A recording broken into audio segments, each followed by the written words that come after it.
Ондон ашуун мамлекеттин башчылары Садыр Жапаровго куттуктоо телеграммасын жөнөттү.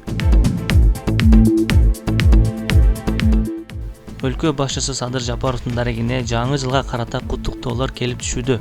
Бул тууралуу 31 декабрда президенттин басма сөз кызматынан билдирди. Маалыматка ылайык мамлекет башчылары Садыр Жапаровду жана Кыргызстан элин жаңы жылы менен куттуктоодо. Алардын катарында Орусиянын президенти Владимир Путин, Кытайдын төрагасы Си Цзиньпин, Казакстандын мамлекет башчысы Касым-Жомарт Токаев, Өзбекстандын президенти Шавкат Мирзиёев, Азербайжан өлкө башчысы Илхам Алиев, Германиянын федералдык президенти Франк-Вальтер Штайнмайер баштаган ондон ашуун мамлекеттердин башчылары бар.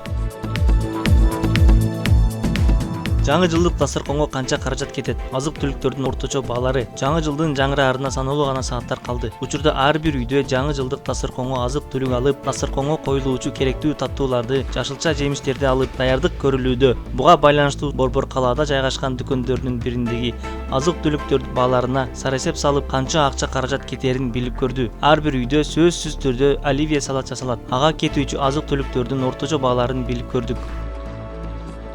Картошканын 1 килограмм баасы 40-45 сомду түзөт. Сабиздин пияздын баасы 35-40 сомду түзөт. Банкадагы жүгөрү менен горохтун баасы 95 жана 100 сомго чейин. Колбасанын 1 даанасы 100-200 сомдун тегерегинде. Жумуртканын 10 даанасы 123 сомдон 210 сомго чейин. Ошондой эле жаңы жылдык дасторкондун көркү таттуулар менен эмеспи. Ошол себептен биз таттуулардын да орточо баасына көз чаптырдык. Печеньенин баасы 270 сомдон 400 сомго чейин. Конфеттердин баасы 200 сом 1000 сомду түзөт. Торттун кичинекейи 500 сомдон болсо, чоңдору 1000 сомго чейин сатылууда. Мындан тышкары биз жемиштердин да бааларына сарасеп салдык. Алардын орточо баасы төмөнкүдөй. Мандариндин баасы 70 сомдон 200 сомго чейин сатылууда. Алманын баасы 70-100 сомдон болууда. Ананастын 1 даанасынын килограммы 155 сомдон. Банан баасы 180-200 сомдон сатылууда. Биздин каналга катталып, жаңы маалыматтардан кабардар болуңуз.